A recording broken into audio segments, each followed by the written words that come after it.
gimana apa kabar? Ini Devon ya? Iya, Ini Devon apa? Ini Devon. Oh, itu ada Ibnu. Halo Ibnu. Ibnunya di-invite dulu. Oke. Halo Coba. juga ada Sasha. Oh, Sasha sudah masuk juga. Invite dulu. Oke. Nah. Oke. Masih ini nih, masih agak-agak bingung sama interface-nya Twitter Space. Oke. Kedengeran? Oke. Kedengeran. Sekalian belum nyapa teman-teman. Halo teman-teman. Halo semuanya. Itu coba dong Sasha sekalian diangkat. Jadi mau cerita apa nih? Oke. Hari ini kita mau cerita tentang struggle di awal karir gitu. Jadi di sini ada bareng Growth Space, ada Ibnu juga, ada Bang John. Halo. Ya. Ibnu karirnya gimana nih pertama? Wow, gue langsung nembak. Waduh. Narasumber. Ada struggle kan awal karir kan? Awal karir sih struggle di ininya sih, di jurusan yang nggak sesuai dengan kerjaan gitu. Oh, kita kan semua salah jurusan ketika kuliah. Salah jurusan bener. Gimana tuh? Jadi waktu awal karir itu kan gue tuh lulusnya telat.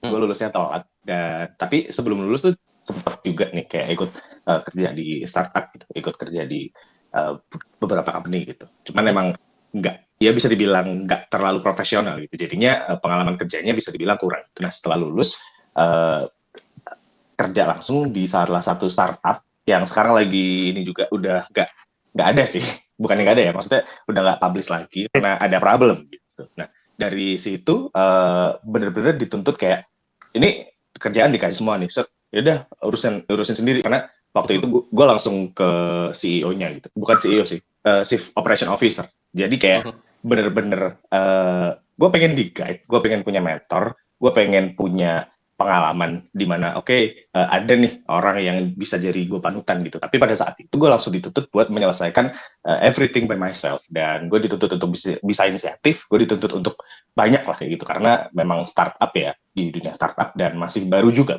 tahun pada saat itu, sehingga struggle-nya sih kayak masih bingung gitu menentukan ini gue bener apa salah gitu, ini gue waktu melakukan ini apakah seharusnya begini ya, kayak gitu. Masih banyak ragu dan ketakutan karena nggak di-lead langsung oleh head atau mungkin senior staff-nya, kayak gitu sih waktu awal-awal dulu. Terus bagaimana perasaan Anda? Wow, ini udah kayak TV swasta itu ya. Bagaimana perasaan Anda ketika ada di posisi itu?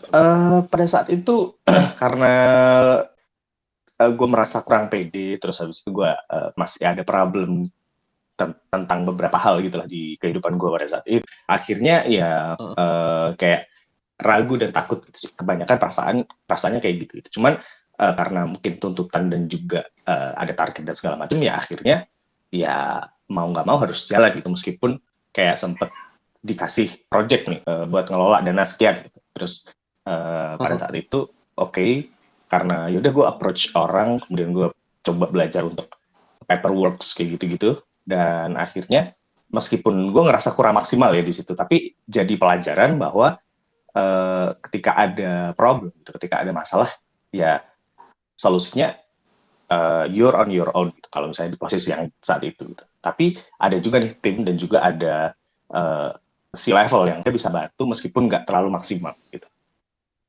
Jadi kayak gue merasa sendiri, padahal sebenarnya harusnya pada saat itu gue bisa minta bantuan nih, atau enggak gue bisa belajar dengan sendiri gitu, dengan punya growth mindset ya, karena pada saat itu gue masih ragu-ragu dan masih takut buat melangkah gitu sih. Apakah Anda langsung menyerah waktu itu? Langsung menyerahnya enggak, cuman lebih ke gue nyari escape yang lain gitu sih. Mabuk-mabukan, wow, alkohol, wow. Nyari pelarian sih jatuhnya, kayak waduh ini gimana ya, masalahnya nggak kelar, udahlah ntar aja gitu, udahlah kita nyari penyelesaian di tempat lain gitu. Misalnya maksudnya penyelesaian tuh kayak dulu kan gue by project ya, dan itu per daerah gitu, karena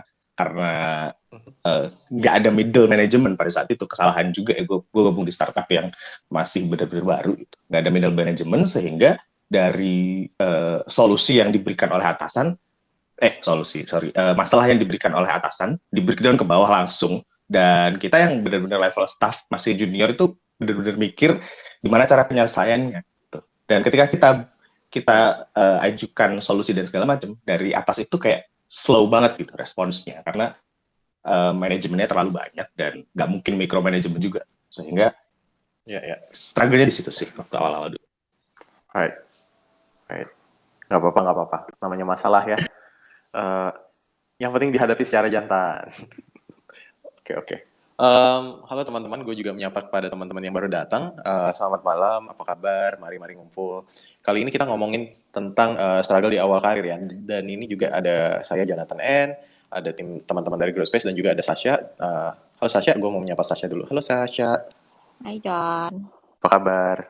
Baik. Aku mau perkenalan diri, tapi kamu aja deh perkenalan diri. Jadi silahkan memperkenalkan diri kamu. Apa ya? Oke, hai semua. Udah lama banget nggak buka Twitter, kayaknya udah 2 tahun gue nggak buka Twitter. Wow, selamat. Welcome back. Yes, kembali ke Twitter karena John ini gitu. Ini menarik sih topiknya, cerita struggle di awal karir, karena kayak nyambung ya John dengan apa yang sedang akan kita bahas for the next 3 weeks di Growth Space gitu. Jadi saya seorang psikolog industri dan organisasi, itu apa gitu ya. Jadi bukan psikolog yang praktek seperti terapi gitu, bukan, tapi memang yang fokusnya kepada hal-hal yang terkait industri dan organisasi, jadi most likely lebih ke dunia karir dan professionals gitu. Jadi senang sih kalau bisa dengar tadi cerita dari Ibnu gitu soal struggle awal karirnya, karena it happens dimanapun. Jadi dengar success story orang bisa bertahan dari challenge yang terjadi gitu, bisa menambah knowledge juga tentang how we can deal with things di kantor gitu. Aku juga mau cerita sih soal awal karir, tapi mungkin nanti. Kamu dulu karirnya gimana, Cak? Ada struggle nggak? Struggle lah. Gimana tuh? Jadi kan kalau gue tuh mengambil jalurnya tuh, kalau psikologinya adalah learning and development ya gitu. Jadi memang ngambil karirnya professional trainer gitu. 14 tahun yang lalu ketika gue memulai ini kan trainer perempuan tuh nggak banyak ya gitu. Rata-rata diisi sama laki-laki gitu. Terus udah itu jadinya memang di awal memulai tuh agak sulit untuk positioning sih gitu, karena kan secara fisik gue juga nggak tinggi besar gitu kan, mungil gitu, terus juga perempuan gitu, terus rata-rata juga pesertanya banyaknya kan juga usianya lebih tua, mungkin 10 sampai 15 tahun 20 tahun gitu, jadi susah gitu untuk membuat mereka pada akhirnya percaya bahwa yang depan ini tuh memang bisa ngajar gitu. Ya. Gitu kan gitu, jadi dipandang sebelah mata ya. Lumayan gitu awal-awal gitu, tapi kan ya balik lagi memang kredensial yang berpengaruh ya gitu. Makanya jadinya abis lulus S1 langsung ambil S2, terus ngambil banyak sertifikasi juga, ya banyakin pengalaman juga sih, karena that's something yang nggak bisa dilawan juga kan gitu. Maksudnya kayak kita berusaha untuk kayak teriak-teriak gue nih kredibel loh gitu, kalau nggak ada buktinya juga sama aja bohong. Betul. Tapi dari dirimu sendiri dipandang sebelah mata gitu, apa tidak merasa putus asa, sedih, atau gimana, kesel? Lumayan sih kalau awal-awal tuh memang kayak biasa lah ya, kalau misalnya kayak masih kayak dulu sih, nggak tahu kalau sekarang gitu. Kalau dulu tuh di depan kelas tuh ntar jokes yang muncul tuh ya menjurus ke arah lain lah gitu kan. Itu tuh untuk menjaga dignity-nya peserta dan gue nggak ngomel ya, itu tuh luar biasa susah ya the moment. Di kelas masih bisa cengengesan, nanti balik ke rumah gitu malam bisa either marah-marah atau nangis soalnya kesel. Right. Gitu, tapi ya lama-lama tapi betah ya. Karena ada ngelihat partisipan grow-nya sih yang misalnya dari awal training tuh agak reluctant atau resistance gitu ya, tapi di akhir we can see mereka tuh improving gitu, atau bertumbuh atau berubah gitu, itu memangnya paid off gitu, yang depan struggle-nya gitu. Right. Oke, baik. Terima kasih buat sharingnya. Ini juga ada Dita, tolong dong admin mimin host Dita dijadiin speaker juga. Kayaknya banyak yang bisa dikorek dari Dita. Gue juga nanti, gue share dulu deh, Jadi cerita gue kan awal karir, gue lulus sebagai arsitek. Dan kebetulan waktu itu dapat kerjaan ngarsitek di Singapura kan. Ngarsitek di Singapura yang kayak, wah enak banget, gaji UMR-nya aja waktu itu 15 juta. Dan itu dolarnya masih 7 ribuan kalau nggak salah. 7 ribuan. Nah, dari situ pun, nggak sampai 15 juta deh. 13 juta lah. 12-13 juta. Dan jauh lebih, apa ya, ya dikurang-kurangin biaya hidup juga masih bisa nabung 3 juta lah. Gitu. Itu udah lifestyle oke lah, masih bisa nongkrong, gitu. Makan enak, nonton bioskop, dan lo masih bisa nabung 3 juta sebulan. Kan jauh lebih baik ya daripada di sini mungkin. Waktu itu gaji UMR juga 3 jutaan, ya nabung aja susah. Nah, tapi dulu kan ketika kerja di Singapura, gue jadi kayak, oke lah, pekerjaan lumayan, gaji lumayan, bisa traveling juga, sampai ketika pada satu ketika negara api menyerang. Jadi gue di tahun 2008 itu ada yang namanya krisis moneter, satu dunia kena, jadi terjadi banyak gelombang layoff. Dan kantor gue di tahun 2009 baru kena layoff-nya. Jadi kayak banyak klien kita, klien gede di Dubai, di Beijing, India juga yang nggak bisa bayar. Jadi proyeknya di hold, karyawan-karyawannya di layoff juga, termasuk gue. Dan gue waktu itu kan kayak, ya di satu sisi alhamdulillah dapat pesangon 2 bulan gitu ya. Tapi di sisi lain, wah gue jadi dipecat, terus gue mau nyoba apply kerja di kantor lain di Singapura, visa kerja gue ditolak. Visa kerja ditolak karena kayaknya dari Kementerian Tenaga Kerja di sana lebih mengutamakan buat orang lokal dulu nih, orang lokal yang kena pecat juga kan. Jadi yaudah lapangan kerja buat orang lokal.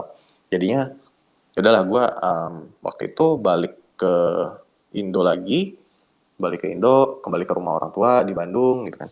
Dan untuk ada pesangon ya, gara-gara ada pesangon, kalau mungkin teman-teman sekarang, jadi termotivasi jadi entrepreneur, bisnis, pengembangan diri. Kalau gue waktu itu kayak ya udahlah, simply gue jadi mendekam di kamar aja. Jadi kayak, dapat pesangon lumayan, dapat pesangon waktu itu 30 jutaan plus lah, anggap aja 40. Tapi jadinya gue kayak, ya udahlah, gue di rumah aja, di kamar, terus gue twitteran. Waktu itu tahun 2009-2010 awal-awal Twitter, dan jadinya gara-gara twitteran itu juga ternyata twitteran gue cukup produktif karena gue jadi kenal orang-orang baru, membangun network gitu ya, dan membuat karya lah di Twitter. Jadi waktu itu tiap malam gue dan teman-teman kita bikin mainan hashtag apa gitu ya, semua bisa berpartisipasi gitu, yang penting dibawa fun. Sampai pada suatu ketika kami bikin ada akun anjing gombal gitu. Kalau mungkin teman-teman tahu, mungkin sini banyak yang baru-baru main Twitter, nggak tahu, silakan search saja akun anjing gombal. Itu isinya gombalan-gombalan semua, dan yaudah gitu ya. Dari situ pun akhirnya gue ditawarin kerjaan sosial media tuh, masuk agency, jadi mimin sosmed. Ternyata yang tidak gue tahu kan, waktu itu kan kayak ya udahlah, gue lagi nganggur, ada kerjaan baru, ditawarin, ya udah gue coba aja. Ternyata dunia sosial media, dunia agency itu cukup chaotic, dimana gue hari pertama pulang jam 11 malam gitu kan. Udah pulang jam 11 malam, besoknya gue kantor tuh langsung pilek.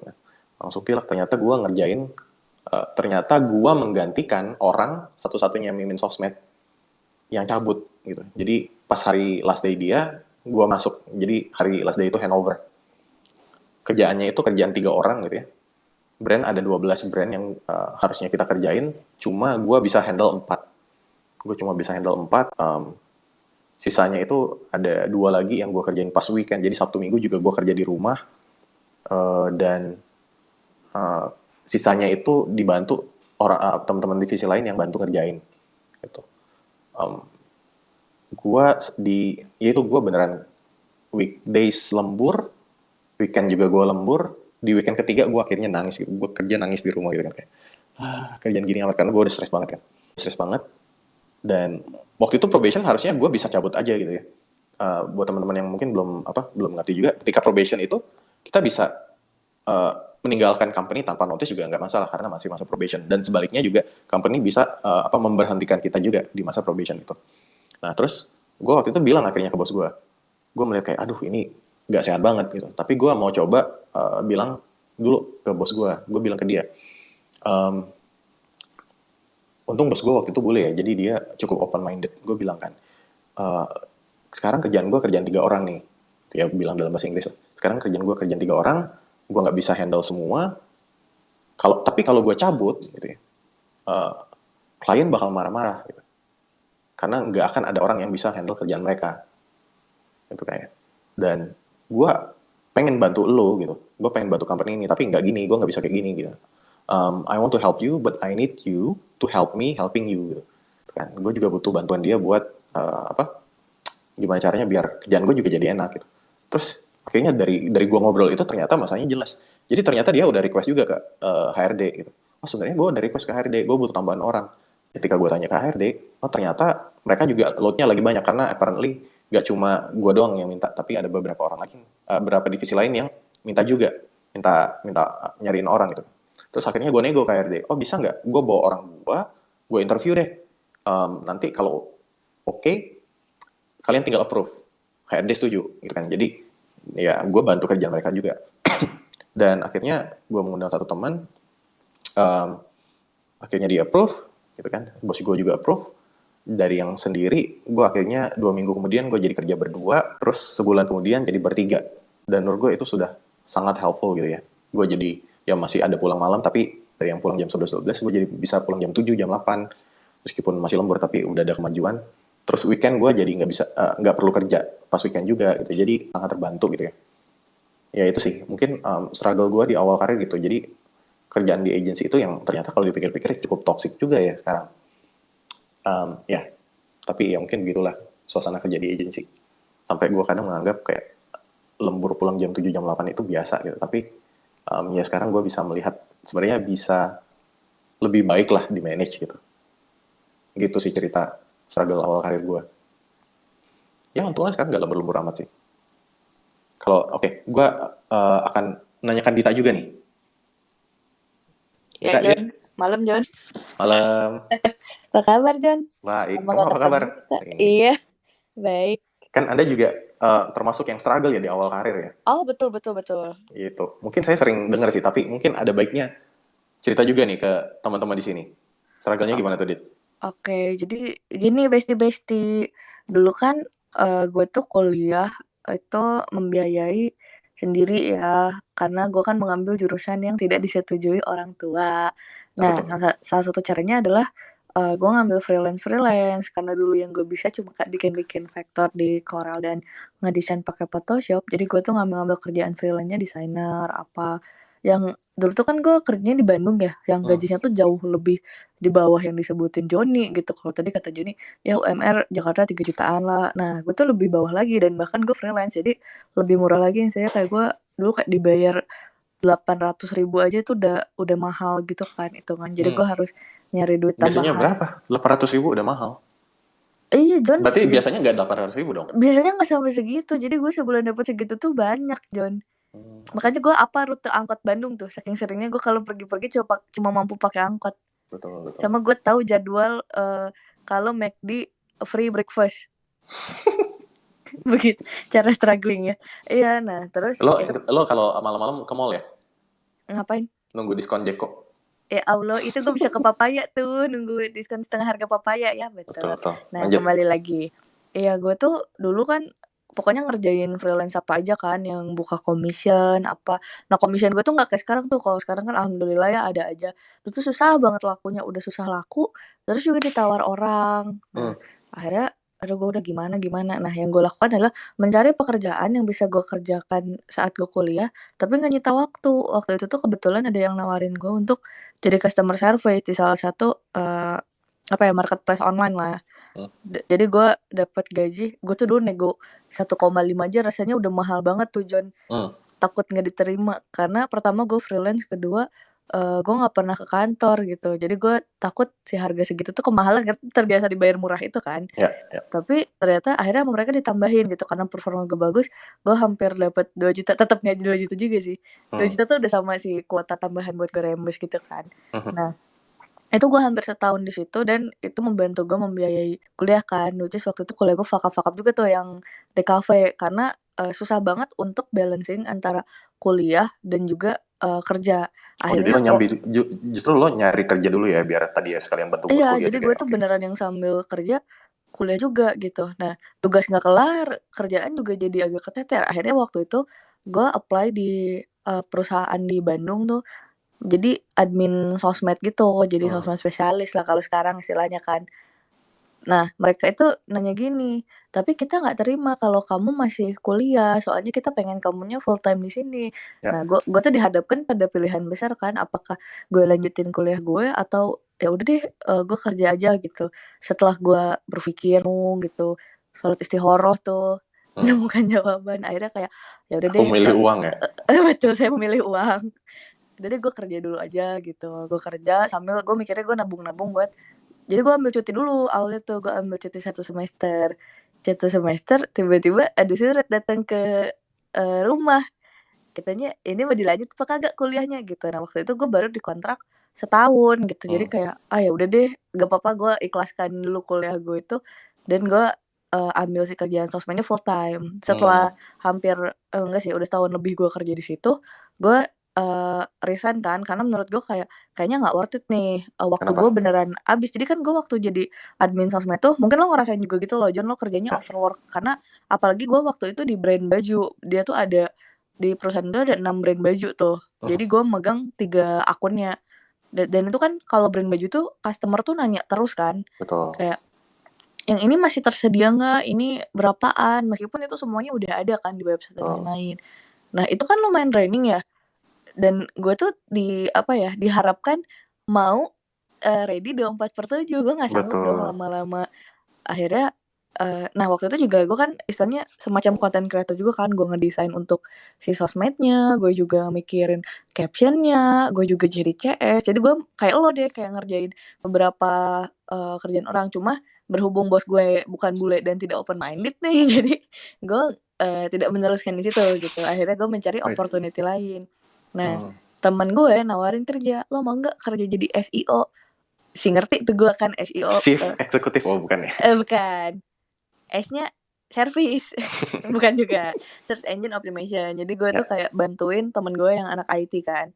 Nah itu tuh gue kan sebenarnya belum adanya, itu tuh dulu di media, gue akhirnya pindah ke Tangerang. Nah dari Tangerang itu gue baru tuh ngerasain, oh ternyata, ada istilah gini loh Jon, waktu zaman sekolah lo denger istilah posisi menentukan prestasi nggak sih?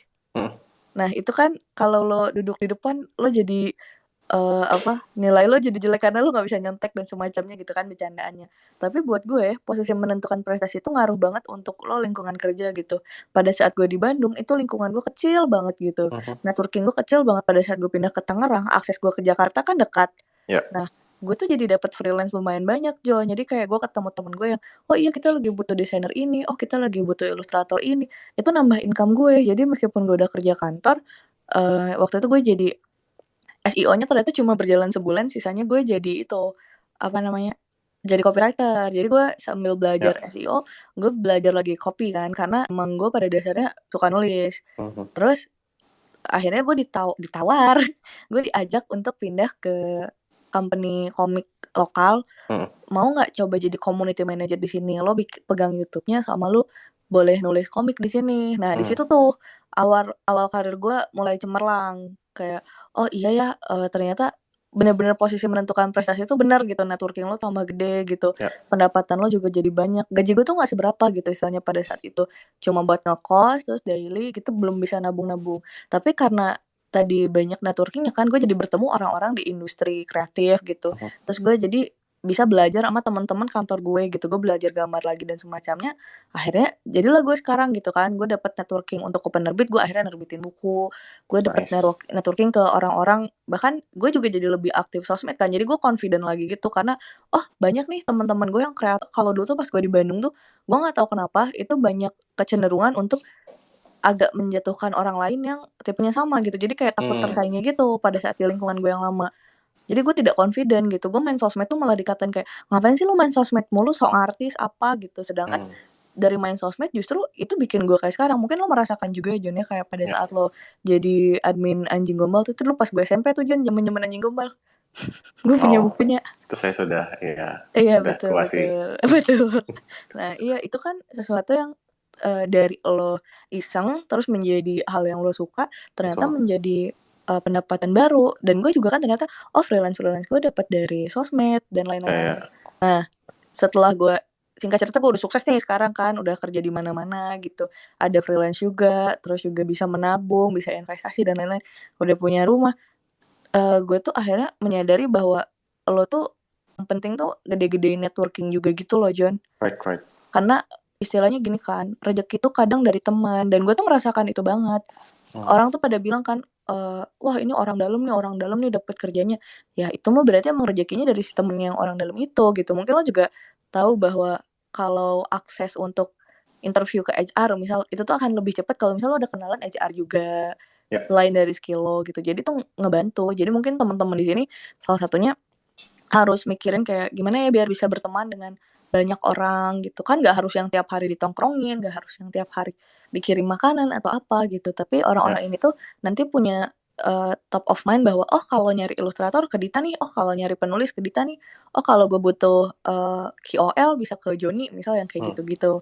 Nah tadi kan ada cerita bahwa kuliah gue akhirnya fuck up kan, gue tinggalkan aja tuh si kuliah yang nilainya banyak E-nya itu.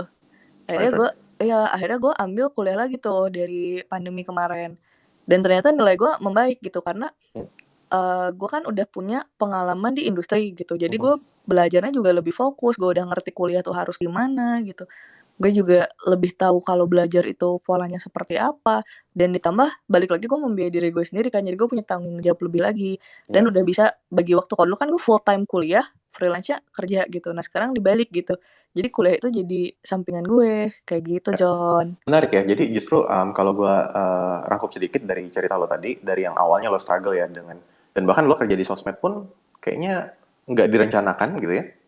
Enggak, John, karena nggak ada yang istilahnya tuh dulu tuh sosmed tuh sesuatu yang kayak emang cuma buat hore-hore gitu nggak sih? Betul. Bukan sesuatu yang akan dipakai brand gitu atau apa. Kita tuh nggak ada pikiran ke situ. Dan mungkin juga di awal lo berarti itu awal mula lo belajar menulis lah ya. Betul. Jadi dulu tuh kan zaman-zaman Raditya Dika tuh, John, ada blog gitu kan. Nah, gue tuh pas SMP, gue juga mau coba nulis blog dari yang cuma blognya 1-2 paragraf gitu, sampai jadi tulisan sendiri, sampai gue terbiasa nulis gitu. Right. Jadi ke bawah-bawah sampai sekarang. Dan bahkan itu ya di awal juga struggling ya, maksudnya dari lo belajar, di saat belajar coba belajar nulis itu, belajar copywriting juga, dan waktu itu kan juga lo ada dari kuliah, dari kantornya juga kerjaannya banyak gitu ya. Betul. Itu kan bagaimana perasaan Anda? Apakah Anda sampai stres? Wah, itu gue udah di level yang kayak, aduh gue apakah harus melanjutkan hidup nggak ya gitu. Suicidal? Iya sedikit waktu itu. Oh, baik. Kayak, aduh, kayaknya gue tuh payah banget karena gue tidak berhenti membandingkan diri gue dengan orang lain, John. Teman-teman gue kuliahnya baik gitu, terus kayak keluarga mereka juga baik-baik aja, mereka tidak harus membiayai kuliahnya sendiri gitu. Itu satu hal. Terus kayak teman-teman gue, gini, kan kalau dulu pada saat gue SMA, gue merasa bahwa yang bisa gambar itu cuma mungkin 2-3 orang gitu di seangkatan. Sedangkan pada saat gue kuliah, itu semua orang tuh jago, John. Semua orang tuh jago gambar. Karena lo kuliahnya di kafe juga ya? Iya, semua orang tuh bener-bener udah yang talented, terus juga dia idenya tuh fresh, dan mereka tuh ngerjain tugas-tugas tuh rapih gitu. Dan gue tuh kayak masih kelas waktu itu. Dan kalau lo kuliah kan itu beda sama SMA ya. Kalau SMA tuh lo masih bisa nanya guru face to face kayak gitu. Kalau kuliah tuh kan dosen lo ngajar banyak kelas, apa lo nggak bisa jadi anak yang terus-terusan nanya ke dosen lo gitu kan. Jadi lo nggak bisa depending ke siapapun tuh waktu itu. Akhirnya itu lumayan bikin gue drop tuh, aduh gimana nih gitu kan. Gue di satu sisi ini kan pilihan gue gitu kan, gue udah istilahnya ngelawan nyokap buat ambil pilihan ini, tapi ternyata gue payah gitu, itu kan gue drop banget. Nah yang bikin gue jadi bangkit lagi adalah ternyata JKT48, John.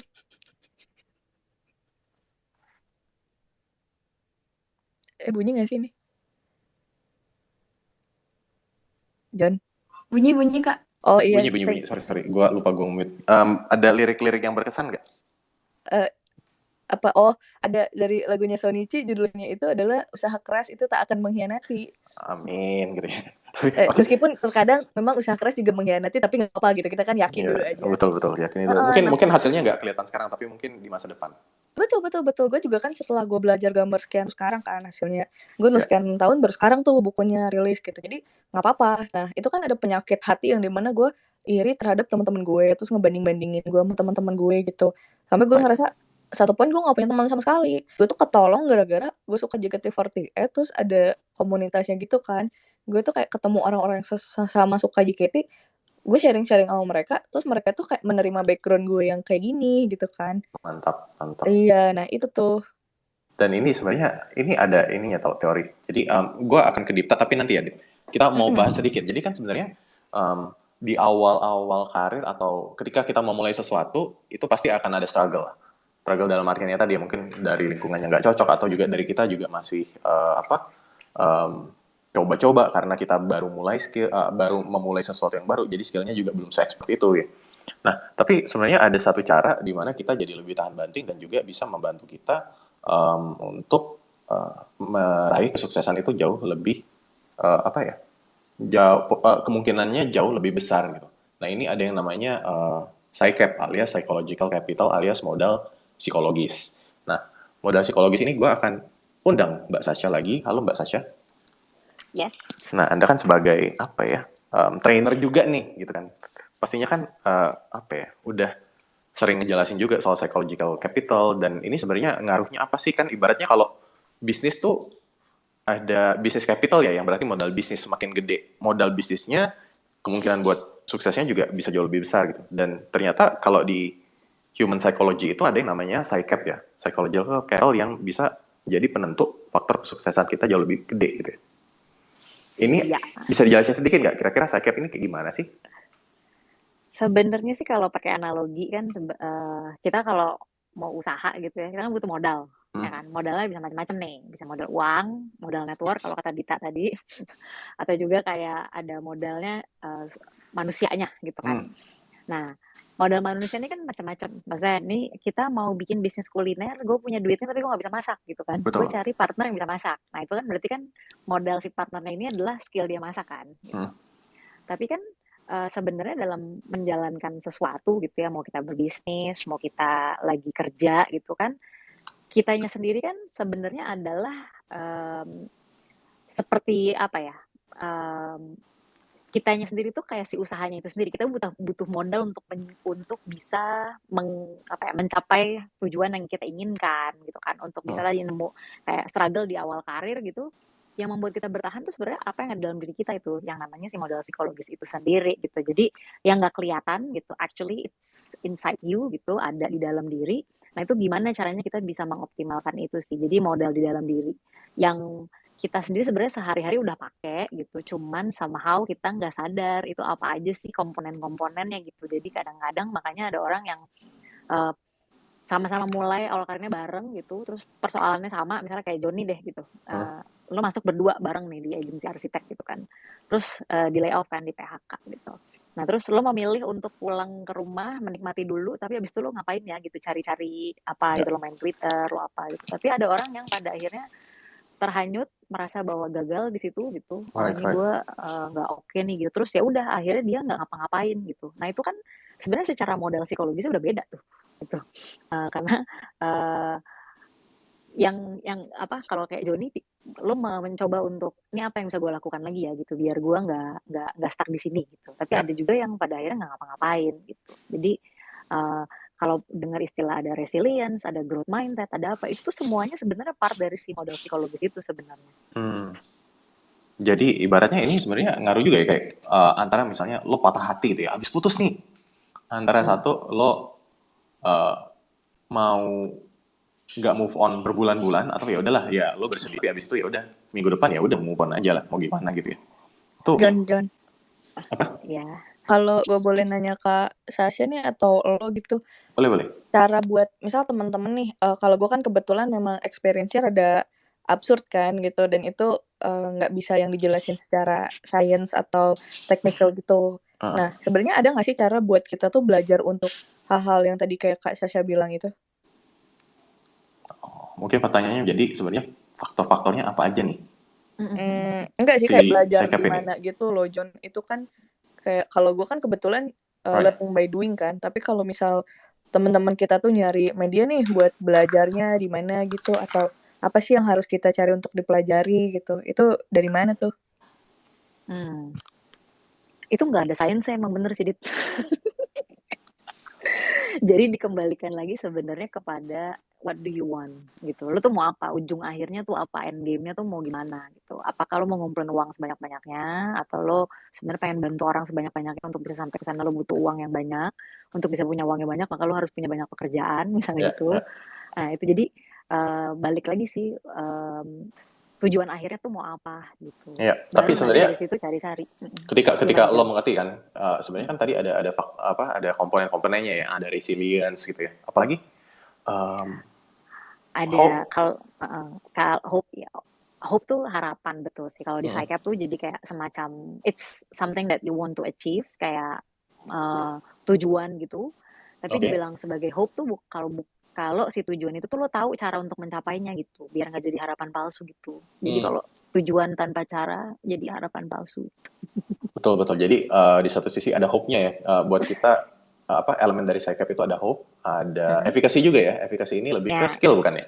betul, itu yang tadi Dita bilang tuh. Jadi kan kita punya goal gitu kan. Mm. Kita punya goal, terus kitanya sendiri yakin apa enggak nih kita bisa mencapai goal itu. Nah, itu yang namanya efficacy tuh. Kalau kita Right. sendiri nggak yakin, biasanya ujungnya either kita jadinya lebih kepada ya emang gua nggak mampu kok, nggak kayak yang lain gitu. Atau pada akhirnya kita jadinya ya ketika itu goalnya nggak tercapai, ya kita merasa bahwa memang itu bukan buat kita gitu. Right. Hope, efikasi, apalagi nih elemen-elemen dari psych? Resilience. Resilience ya, ini ya daya juang lah ya.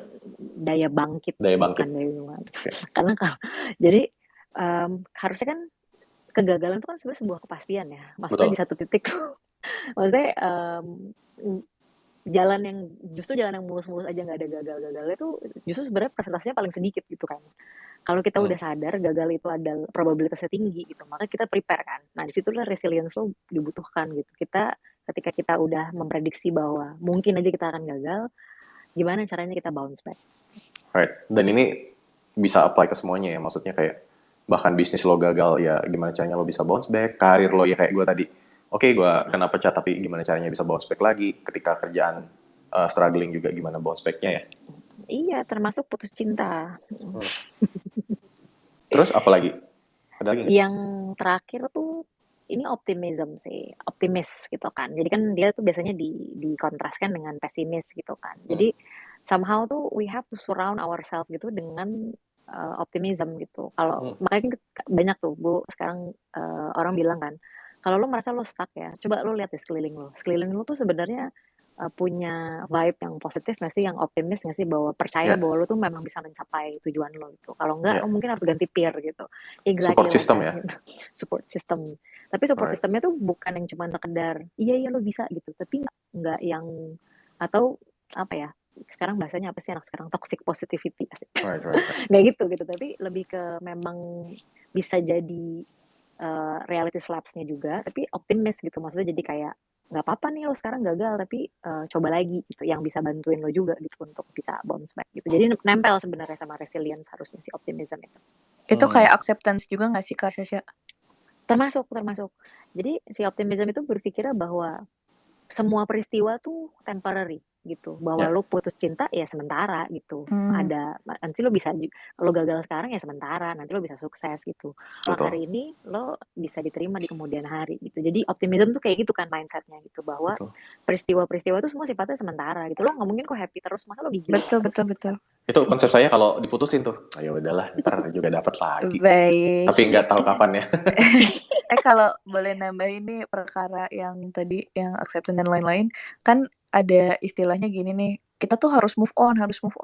Tapi kadang orang-orang tuh memikirkan bahwa move on itu cuma sekedar tentang kita melupakan si masalahnya terjadi gitu. Padahal kalau menurut gue tuh move on tuh lebih ke, kan istilahnya move on ya, move on kan bergerak ya, pindah. Ya. Nah, lo tuh harus tahu lo tuh mau pindah kemana, lo mau bergerak kemana, setelah ini mau ngapain. Jadi lo merencanakan hal setelah lo mendapat musibah itu. Misalnya kayak kalau dari kasus gue kan, oke, kuliah gue udah berantakan, gue ambil kerja, berarti karir gue nih yang harus bagus gitu. Oke, caranya biar bagus gimana? Oh, ternyata gue harus mempelajari banyak hal.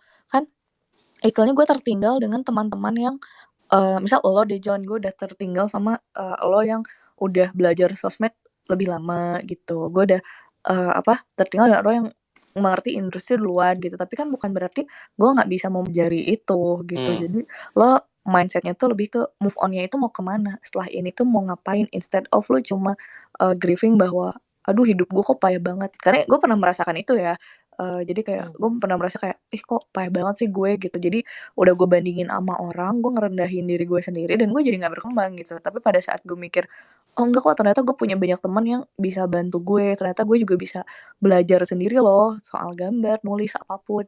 Jadi gue punya peluang dan kesempatan lagi Ya, gitu. ya. Ya. Dan kalau ngomong-ngomong soal support system, jadi teman-teman di di Growth Space juga ada komunitas yang isinya ya orang-orang yang pengen mengembangkan diri. Itu bisa join Discord kita di namanya Kelurahan Sukamaju. Anda bisa ketik aja nanti bit.ly/Kelurahan Sukamaju, huruf kecil semua tuh Kelurahan Sukamaju. Di situ jadi ya enak lah, bisa diskusi, bisa ngobrol tiap hari sama orang-orang yang mindsetnya sama, pengen berkembang. Dan gak cuma itu, juga ada banyak sekali kegiatan dan hobi sih. Maksudnya ada yang suka membaca, bikin klub baca gitu ya. Ada yang suka menggambar, bikin challenge menggambar apa gitu.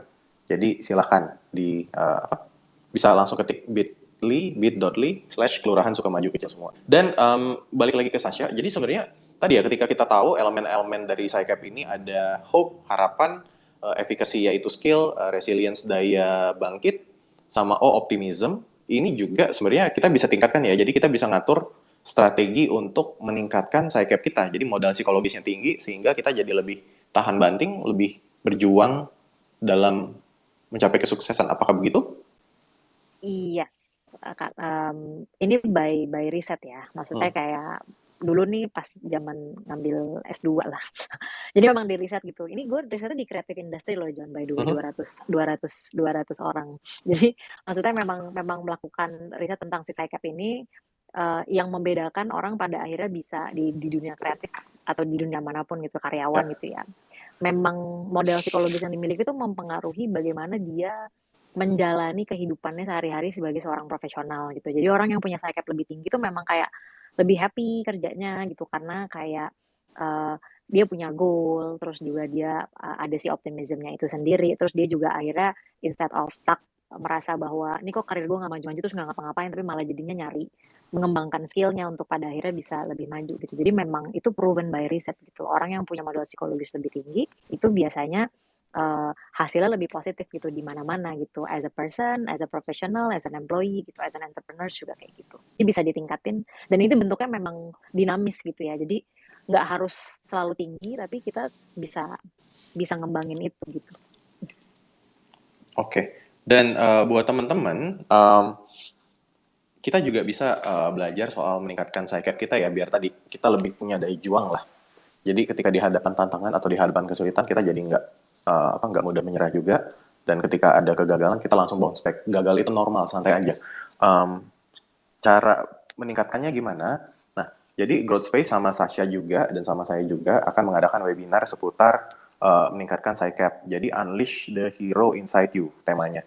Karena hero itu yang tadi hope, efficacy, resilience, dan optimism itu sebenarnya kita semua punya. Cuma tinggal masalahnya sebanyak apa kadar hero di dalam diri kita. Nah, jadi dengan adanya webinar SciCap ini, ada faktor modal psikologis yang sebenarnya kita bisa tingkatkan sehingga kita bisa tadi ya, tangga menuju kesuksesan itu untuk baiknya kita jadi lebih siap dan jadi akan terasa lebih mudah. Gak terasa lebih, ya terasanya aja sih. Mungkin perjuangannya juga susah, tapi kita jadi lebih siap menjalaninya. Nah, daftarnya di mana? Itu ada link di atas itu, silahkan diklik. Bisa daftar di loket.com. Ada infonya juga, kalau mau cari lebih banyak infonya di situ silahkan cari. Kalau mau tanya-tanya silahkan DM ke Twitter Growth Space. Gitu. Dan oke, gue lanjut lagi ke Dipta. Dipta, halo Dipta. Apakah mau cerita juga tentang struggle karirnya gimana? Iya, itu dulu tuh kalau Dipta bukan Dita, woi, ntar dulu. Oh, sorry. Gue kira ke gue. Maaf ya, Dipta, lanjut. Tadi Dipta, adminnya salah. Gue bilang Dipta loh. Ya, silakan Dipta. Ya. Cerita awal karir mungkin lebih nemuinnya juga kali ya, karena gap buat dapet karir juga lumayan lama gitu. Jadi awal tuh ngawalin karir jadi sales mobil itu keren banget karena kita kejar target gitu kan. Nggak betah di sana dengan target yang ditentuin 1 bulan terus resign, kena pandemi, itu nyoba buka usaha sana sini tutup. Terus ya bingung juga kedepannya ini mau gimana, mau kemana gitu kan. Apa mau fokus di usaha, apa mau fokus di karir. Cuma buat nemuin karir pertama juga masih susah banget gitu kan. Sampai akhirnya nyoba pelajarin sana sini yang awalnya nggak tahu tentang digital marketing dan lain-lain. Jadi tertarik dan gue nyoba dalemin gitu kan ilmu digital marketing dan lain-lain gitu. Ikut bootcamp juga mau apa ya buat dapetin karir pertama gitu kan. Karena perekonomian juga lagi buruk gitu kan, nggak sempat ikut bootcamp, cuma sempat ikut mini course dan webinar gitu kan.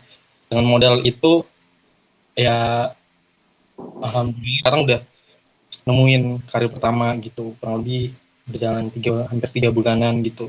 Dan itu ngerasain banget sih buat nemuin buat sampai di titik ini tuh susah banget gitu kan. Gitu aja sih Kak, mungkin Kak. Right. Tapi jadinya kamu belajar yang tadi ya, digital marketing apa segala macam? Iya, karena kan gue ngeliat itu sebagai peluang gitu kan ke depannya. Dan gue suka dengan hal itu gitu, suka dengan digital marketing. Apa yang menjadi interest gue pelajarin. Kira-kira gue bisa nggak ya kerja di industri ini gitu kan. Kayak pengen banget gitu kerja di industri digital marketing gitu kan. Dan pas keterima buat berkarir pertama digital marketing itu kayak nggak nyangka aja serius gue kerja di sini gitu. Itu kapan diterimanya? Kenapa? Kapan terjadinya? Bulan Januari sih Kak. Oh baru kemarin ya? Oke, nice. Setelah berapa lama itu? Struggle. Setelah hampir 1,5 sampai 2 tahunan mungkin. Right. Struggle itu kayak apa ya? Serius ini hasil apa ya? Kayak masih nggak nyangka aja gitu gue bisa nemuin karir di bidang yang gue sukain gitu kan. Awalnya udah lah gue ngerjain kerja apa aja deh, gue mikir kayak gitu kan. Cuma selama 2 tahun itu pun gue nyoba apa ya? Gue nggak mau diem gitu kan. Nyoba apply sini, nyoba nyari peluang usaha apa sih yang sekiranya bisa bikin gue maju gitu kan. Dan akhirnya ya Januari kemarin ini apa ya? Gue terima di digital marketing gitu Kak. Mantap. Thank you for sharing ya. Ini mungkin gue manggil Sasha lagi. Ini kayaknya pengejawantahan. Wow. Ini contoh tadi ya, hero ya. Jadi maksud gue kayak ketika di kita itu sendiri nggak ada masih nyari pekerjaan tapi nggak mau diam. Jadi ada resilience di situ loh. Jadi kayak dia gue mau coba belajar inilah. Itu sesuatu yang gue suka. Jadi dia juga mau menumbuhkan skill ya. Efikasinya juga ditingkatkan. Karena kan ketika skillnya juga jadi tinggi, chance buat tadi diterima kerja juga mungkin jauh lebih besar gitu ya. Dan juga ada hope bahwa gue coba pelajarin, siapa tahu nanti di masa depan ini akan datangkan sesuatu buat gue gitu kan. Gimana Nisha menurut kamu? Itu sih contoh ini ya, maksudnya contoh clear banget bahwa emang pengen banget nih di digital marketing gitu, terus berusaha untuk gimana ya caranya bisa sampai sana gitu, mau ikut bootcamp, mau nambahin skill, apply pekerjaan dan lain-lain. Karena biasanya cuma pengen doang, tapi juga nggak punya skillnya, pasti kan juga nggak mendukung ke arah sana kan gitu. Lalu prosesnya jatuh bangun tuh, gue 1,5 tahun kok gitu untuk bisa sampai ke sana gitu kan. Itu resilience-nya kelihatan banget gitu dari Dipta gitu. Gimana caranya biar mau ditolak, mau belum berhasil, ekonominya lagi sulit juga kan karena memang pandemi gitu. Tapi selama punya si hope itu gitu kan, kita jadi mengarahkan semua hal yang kita inginkan ke sana gitu. Dan ada rasa optimismenya juga dari Dipta gitu. Sehingga pada akhirnya sekarang bisa punya pekerjaan yang dia harapkan gitu, yang dia sukai gitu. Itu contoh kecil banget sih sebenarnya dari bagaimana kita mengapply si PsyCap ini gitu. Jadi kalau kita udah tahu, maka harusnya ya John bisa lebih dioptimalkan gitu di dalam setiap aspek kehidupan kita gitu. Karena ini kan ada di dalam diri ya, gitu. Nggak cuma terkait sama pekerjaan doang. Ya, dan mungkin ini juga kayak ya tadi ya teman-teman bisa lebih menstrategikan gimana caranya biar gue lebih tahan banting gitu. Gimana caranya biar gue lebih optimis gitu. Psycap itu bisa ditingkatkan dan mungkin kayak Dipta atau gua ya, tanpa kita sadari Psycap kita udah lumayan tinggi kayaknya. Jadi di hadapan kegagalan gitu ya, kita juga masih mau berusaha nih, coba lagi apalagi yang bisa dicoba. Nah, tapi mungkin ada teman-teman yang kayak kayaknya saya itu kalau takut banget sama kegagalan, terus gimana ya caranya bisa manage ini gitu, karena ini juga skill yang bisa dipelajarin loh. Itu resilience itu skill yang bisa dipelajarin.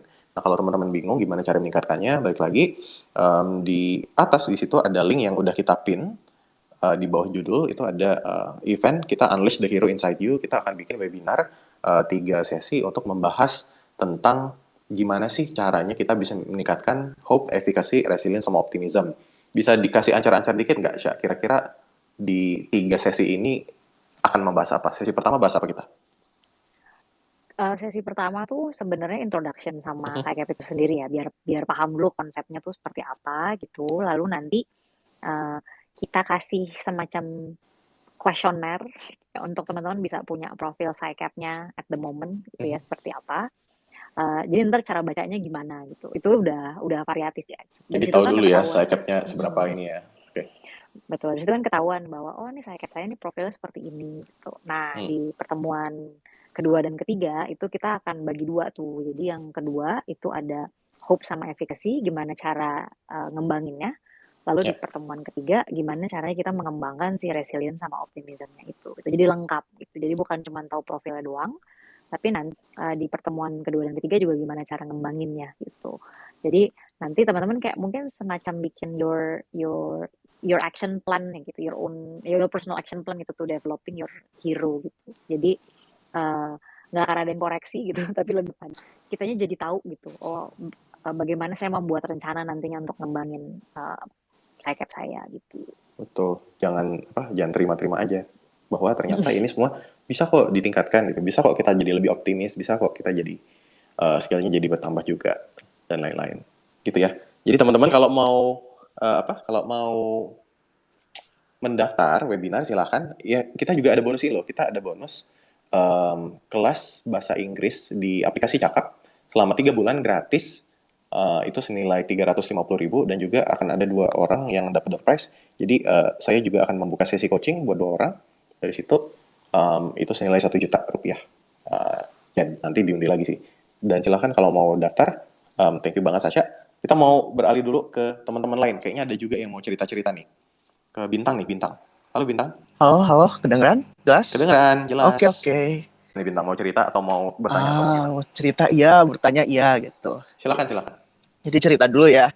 Kalau aku kalau gue mirip nih ceritanya sama Kak Dita, bahwa dulu gue tahun 2016 kayak gue memutuskan untuk berhenti kuliah kan, karena waktu itu universitas yang gue yang waktu itu universitas gue tuh nggak bisa cuti 2 semester berturut-turut gitu, harus 1 semester masuk lagi. Dan waktu itu karena mental health problem, gue kayak ya udahlah, gue nggak apa-apa lah. Waktu itu gue mikirnya nggak apa-apa lah, gue nggak lulus kuliah, at least gue masih bisa kerja ini kerja itu, nggak masalah gitu. Gue mikirnya gitu waktu itu tahun 2016 ya kan. Habis itu I take a break like a year gitu kan, buat fix my mental health ke psikiater and everything. Habis itu setelah setahun, tahun 2017 tuh gue mulai kan apply kerja gitu kan. Dan kuliah gue waktu itu komunikasi, dan gue interestnya jadi writer waktu itu kan. Nah pas 2017 gue apply, tapi karena gue kuliah juga nggak lulus, dan gue nggak mau ngaku-ngaku kan gue lulusan ini, padahal gue bukan kan. Waktu itu gue tuh udah semester 6 kan, waktu itu pas gue memutuskan buat berhenti itu gue semester 6 kan. Terus gue apply, ternyata probation dulu, abis itu diterima gitu. Tapi ternyata struggle di awal karir itu, karena gue lulusan SMA, gue tuh kayak meskipun dengan peer gue tuh kayak ya udah, gue tuh kayak di antara karyawan sama setengah office boy gitu. Soalnya gue lulusan SMA kan dibanding yang lain kan. Jadi kayak gue kerja kayak bikinin kopi, bikinin pop mie gitu. Terus gue kayak, kok gitu kan. Tapi karena waktu itu udah kontrak kan, bukan probation lagi. Pas probation kayak oke aja gitu kantornya. Tapi pas udah gue kerja kayak, kok gini gitu. Padahal yang lain peer gue juga nggak digituin gitu. Tapi gue digituin gitu. Soalnya gue mungkin dianggap lebih rendah, soalnya gue lulusan SMA kan gitu. Oke, setahun kayak gitu. Habis itu udah habis kontraknya, karena gue muak banget sama ininya gitu. Gue pindahlah ke media online lain lagi gitu. Ternyata meskipun gue masuk, nyata di situ agak lumayan, tapi pas udah kontraknya habis setahun, ketika peer gue naik lagi diperpanjang dengan gaji yang lebih baik, everything lebih baik, gue karena gue degree gue cuma SMA tuh gue kayak, oh makasih ya Tang udah kerja di sini kayak ini gitu. Terus gue bingung kan kayak kalau soal performance and everything kayak gue ngerasa kayak gue selevel kok dan gitu, tapi kenapa gue nggak diperpanjang? Ternyata setelah bisik-bisik gitu dari HRD and everything, lu cuma lulusan SMA Tang, kayak kita nggak punya alasan buat naikin lu gitu 2 kali kan. Ya. Itu kedua kali pengalaman. Terus habis itu karena lumayan sedih, tapi like I keep going. Terus habis itu dapat kerja juga di Bandung, kayak gue udah muak lah kerja media online gitu, gue mau kerja di tempat lain gitu. Gue waktu itu dapat kerja di tahun 2020 tuh pas awal pandemi, gue dapat kerja di percetakan. Terus abis itu jadi kayak quality controlnya gitu, dan di situ kayak oke gitu. Tapi tetap aja akhirnya setelah kontrak habis tuh gue kayak ya udah, karena lu lulusan SMA kayak lu gak dapat lagi, kita nggak bisa perpanjang lu, kita nggak bisa gitu, coba kuliah lagi and everything. Tapi karena kondisi ekonomi gue and everything, gue kayak nggak punya nggak punya waktu dan nggak punya privilege gitu loh buat kuliah lagi gitu kan. Akhirnya kayak habis itu gue dapat lagi tahun 2021 kemarin kerja di tempat musik gitu, tapi kerjanya per project gitu kan, nggak full, bukan jadi karyawan full, jadi cuma satu, jadi di agregator musik. Habis itu gue kerja, dan sama juga habis proyeknya selesai ya udah kan beres kan. Terus kayak kayak I got the skill gitu. Terus CV gue juga pengalaman sih lumayan everything, tapi nail in the coffin-nya tuh kemarin gue dapat dari salah satu teman kayak jalur orang dalam gitu. Tang, gue kan ngerti lu udah kerja di sini, lu coba deh kerja di sini, tinggal wawancara aja kok gitu. Gue masuk kan, wawancara aja, posisinya juga lumayan tinggi, gajinya juga lumayan gede gitu, dan gue pede gitu soalnya kan emang jalur orang dalam lah gitu lah, and quote gitu kan. Terus habis itu setelah ini wawancara wawancara HRD good, user good gitu kan, kayak kayak I gonna get the job gitu. Itu tuh bulan Oktober, November gitu, tapi pas udah selesai kayak gue nggak dipanggil kan, udah lama kan. Terus kayak gue penasaran dong, gue email dong kayak ke orang yang rekomen gue kan, kayak yang rekomen gue kayak kenapa ya kok belum dipanggil gitu, apa ada masalah, ada apa? Terus dia kayak cerita, maaf Tang, kayak lu bukan, kita nggak enak sama bawahan, masa lu yang cuma lulusan SMA bawahan lu anak S1 gitu. Gitu kayak. Itu sih kayak nail in the coffin kemarin kayak November itu tuh gitu sih. Kayak kayaknya dengan gue udah umur gue sekarang yang udah 28, terus kayak gue cuma degree, gue cuma SMA gitu. Gue kayak gue waktu itu kayak benar-benar nail in the coffin gitu. Terus kayak ya udahlah gitu, bukan mungkin kerja, bukan karir kerja ngejar karir tuh bukan jalan gue gitu waktu itu kayak. Dan sempat kayak rada shock gitu kan, kayak sebulan 2 bulan gitu, gue harus ngapain nih, gue harus cari kerja apa nih, soalnya kan tahu sendiri kalau cari kerja kan saingannya dengan lulusan SMA kan saingannya sama fresh graduate and everything kan, jadi kayak gue gitu sih, itu ceritanya gitu. Thank you banget ya udah cerita. Iya, gue mengerti bagaimana ini mungkin bisa bikin lo frustasi ya, kayak coba kepentok hal yang sama, coba lagi kepentok hal yang sama lagi ya. Dan gue juga bisa merasakan sedikit emosi lah dari suara lo. Gue mengerti frustasinya, tapi mungkin juga di satu sisi kayak tadi juga gue mendengar cerita dari Dita, yang dimana Dita sendiri masih lulusan SMA tapi sudah bekerja. Mungkin Dita itu lebih ke dia mendapatkan tempat yang cocok, yang dalam artian mungkin tidak mempermasalahkan lulusan mana gitu, apakah sudah lulusan S1 atau SMA gitu ya. Bahkan Dita ya sambil kerja, sambil kuliah gitu kan. Dan akhirnya dari kerja itu sebenarnya dia akan mendapatkan skill, dan skill itu jadi kayak ya udah portfolio. Ibarat kalau misalnya kayak kalau desainer itu mungkin lebih enak ya, atau penulis gitu, lebih enak. Jadi karya lo mana gitu kan. Kalau desain ya mungkin dia lulusan mana entahlah, tapi ketika ngeliat karya dia bagus, ya berarti bagus gitu. Nah, jadi mungkin ada challenge juga, gimana ya caranya kita bisa menunjukkan bahwa kita mampu meskipun misalnya kita lulusan SMA. Dan nggak cuma Dita, sebenarnya gue juga kenal ada salah satu teman lah. Jadi dia itu salah satu teman baik gue, dia juga begitu SMA dia langsung bekerja. Bekerjanya juga jadi staff admin gitu-gitulah. Staff admin gudang segala macam, ngurusin stok. Nah, tapi jadi staff admin itu dia juga belajar nulis, dan waktu itu nge-apply jadi freelance buat admin sosmed gitu ya. Nah, dari sosmed akhirnya ditekunin sampai dia, oke lah, gue punya skill nih copywriting. Mungkin jalurnya sama kayak Dita tadi. Setelah dia punya skill copywriting, dia jadi lebih pede untuk apply ke kantor-kantor. Karena ya bisa dilihat, ini gue ada portfolio nih, ini hasil tulisan gue gitu ya. Terus dari situ, kemudian ya udah kerja di kantor itu diterima, dan akhirnya dari posisinya itu setelah beberapa tahun dia diangkat jadi manajer. Dia diangkat jadi manajer, kemudian dari situ pun akhirnya dia ya setelah bekerja berapa lama lagi, dia waktu itu usia 25, dia udah jadi head of social media di multinational agency lah. Nah, ya ini salah satu cerita, dan mungkin ada cerita lain ya, semoga menginspirasi juga ya. Bukan berarti putting pressure. Gua nggak berarti putting pressure, ini cuma mungkin kayak tempat kerjanya juga cukup kondusif. Nah, jadi di cerita ada cerita dari office boy dia jadi vice president gitu ya, di sebuah bank gitu. Nah, jadi dulu orang ini dia bekerja dia dari Kediri kalau nggak salah. Jadi namanya Hotman Zainal Arifin. Nah, Hotman Zainal Arifin ini dia dari Kediri, dia ke Jakarta merantau mencari pekerjaan, lulusan SMA juga. Terus kemudian dia mendapat pekerjaan jadi office boy di salah satu bank lah. Office boy di salah satu bank. Nah, terus ketika dia menjadi office boy, dia itu tetap semangat pengen belajar juga gitu ya.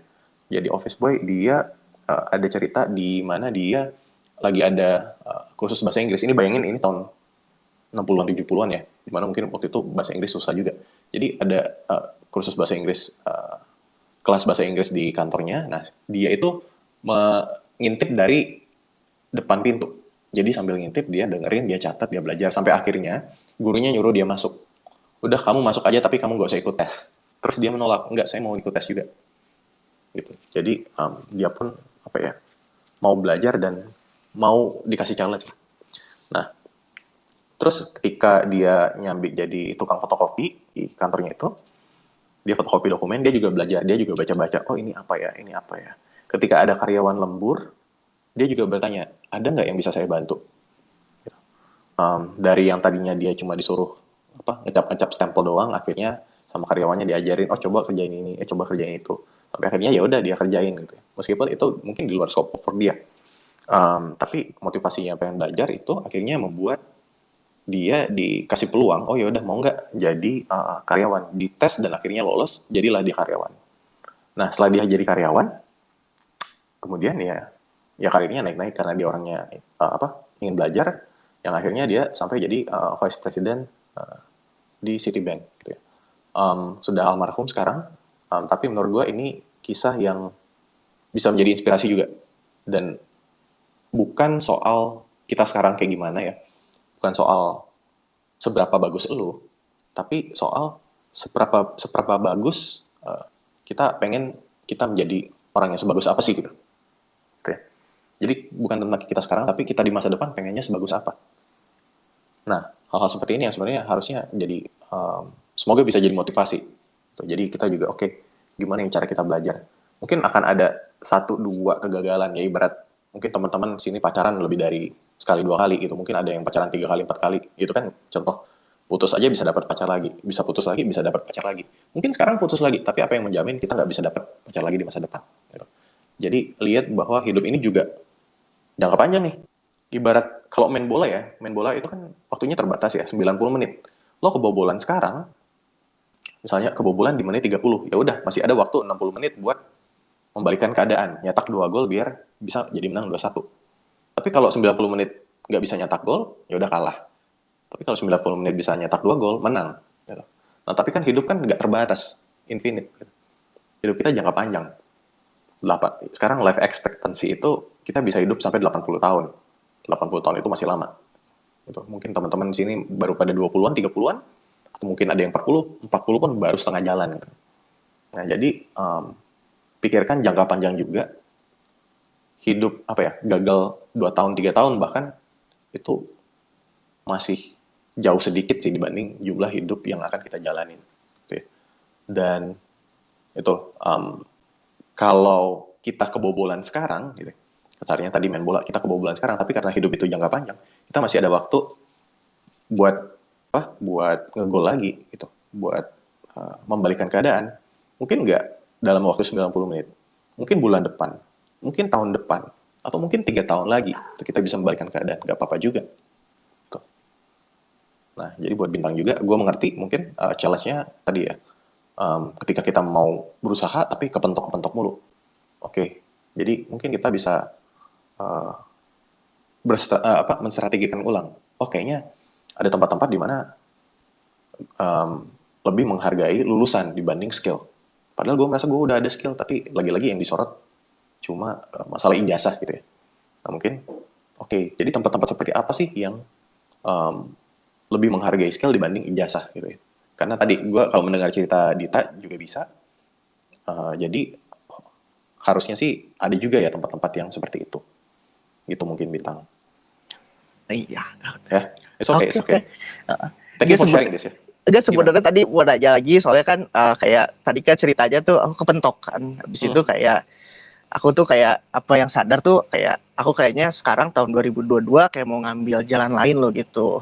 Mau ngambil jalan lain yang enggak apa yang ya udah gitu kayak career is not my path gitu. Habis itu kayak wah sekarang udah mulai tapi mau nanya gimana yang sebenarnya pertanyaannya tuh gimana caranya biar konsisten. Jadi ini cerita aja nggak apa-apa ya. Jadi gue tuh kayak udah habis kayak frustasi ke beberapa bulan itu kayak November, Desember, and so on. Terus habis itu pas Januari kayak gue apa yang ilmu yang gue punya kayak gue bisa selama kerja berapa tahun ini kan kayak gue udah bisa ngurus SEO, ngurus nulis sosial media and everything. Terus gue kayak mulai gue mau mulai sesuatu, mau mulai usaha, habis itu gue kontak orang-orang yang gue pernah kerja bareng atau apa, atau habis itu gue cari invest dan gue dapat invest meskipun ya nilainya kecil banget gitu lah sekarang gitu. Terus gue kayak mulai usaha dengan investasi yang kayak ya rendah gitu loh, rendah banget dan gue penasaran aja gimana, soalnya gue belum pernah kayak mulai usaha kan selama ini gue kan kayak office worker gitu kan. Jadi gue kayak dikasih ada orang invest gitu kayak nih Tang gue punya duit segini gue kasih lu setahun gitu. Terus dalam setahun itu lu harus nunjukin hasil gitu ke gue gitu. Gitu kata investornya gitu. Terus sekarang ya gue kerja keras dengan apa yang gue punya gitu. Dan sebagai seorang yang belum pernah memulai usaha gitu, kayak apa sih yang bakal struggle-nya kan ini kan kayak struggle-nya di awal karir kan, tapi kan kayak kakak-kakak kan kayak nggak cuman karir kerja doang kan, mungkin ada yang mungkin punya pengalaman karir buat memulai karir usaha kan, mulai karir entrepreneur and everything kan gitu. Jadi mau nanya itu aja sih sebenarnya soalnya beneran baru kayak 2 minggu ini lo mulai gitu, baru ini 2 minggu ini mulai gitu dan kayak bakal gimana gitu kayak ini kan kayak bikin startup tapi bukan startup kayak mini up atau apalah gitu. Ya. Gitu deh. Iya, yang gue bisa bilang sebenarnya mau kerja karyawan gitu ya, mau kerja jadi entrepreneur, wira swasta, freelance, itu semua ada suka dukanya. Gitu. Dan ada suka duka masing-masing. Jadi gue tidak bisa bilang salah satu lebih baik dari yang lain, nggak apa-apa. Tapi mungkin jalannya beda-beda gitu ya. Ada yang jalannya jadi kayak jualan martabak ya nggak apa-apa. Ada yang jalannya kayak, dia bisa lebih bekerja sebagai karyawan ya nggak apa-apa juga. Nah, yang penting sebenarnya gini, apapun yang kamu jalanin, kamu perlu tahu dulu, pikirin gimana ya caranya buat ngembangin karir kamu di situ. Mau karir itu sebagai karyawan, mau itu karir sebagai entrepreneur, mau misalnya kamu mau bikin restoran ya silahkan. Nah tapi mungkin jadi kayak beda. Ngembangin karir sebagai karyawan, yang saya butuhkan apa ya? Misalnya skill yang berhubungan dengan pekerjaan, skill gimana caranya berkomunikasi dan kolaborasi di lingkungan kantor, skill ini itu lalala gitu, you name it lah. Kalau mau bikin restoran ya mungkin beda cerita. Mungkin skill gimana caranya ngembangin produk. Mungkin ada skill leadership itu gimana gitu, gimana caranya kita skill yang berurusan dengan F&B gitu dan seterusnya gitu ya. Nah jadi buat Bintang juga tadi atau mungkin teman-teman di sini yang mau lagi merintis usaha,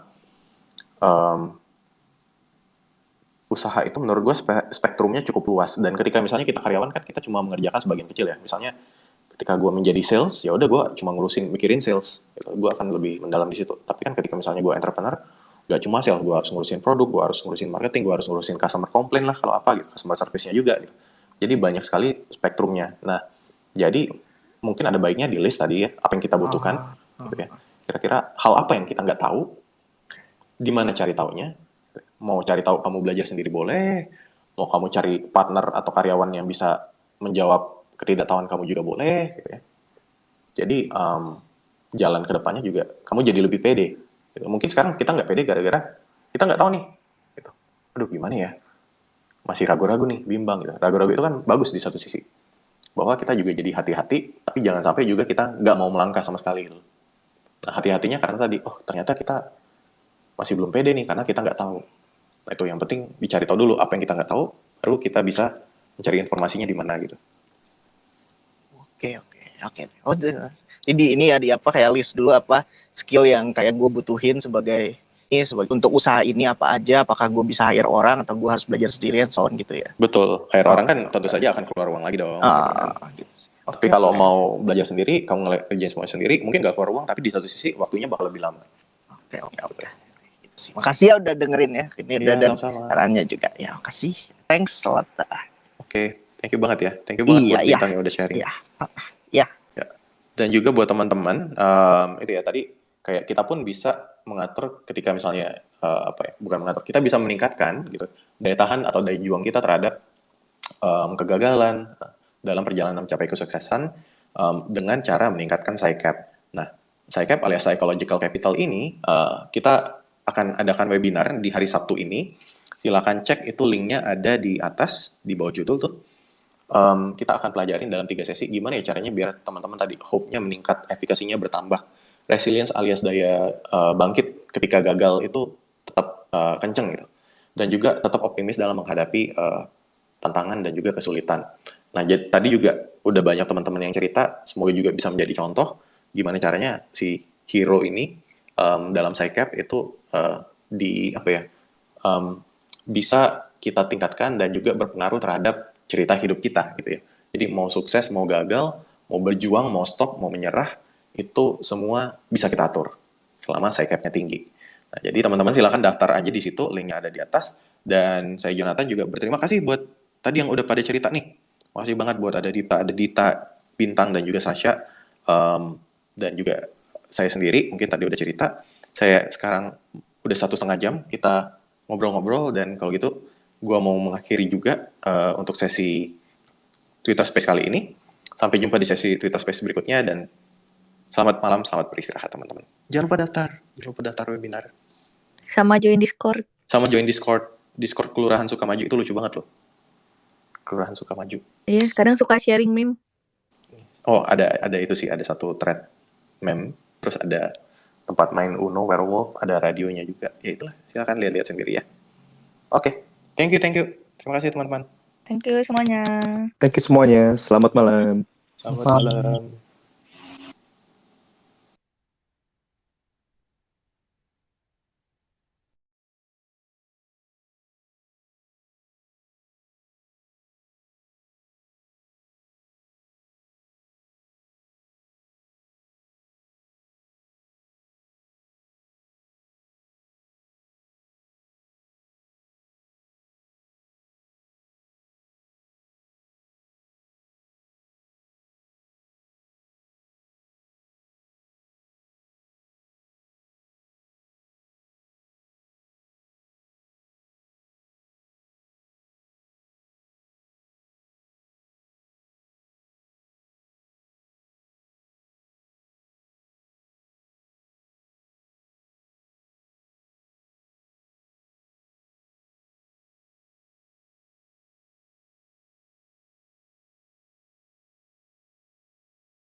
semuanya. Thank you semuanya. Selamat malam. Selamat malam.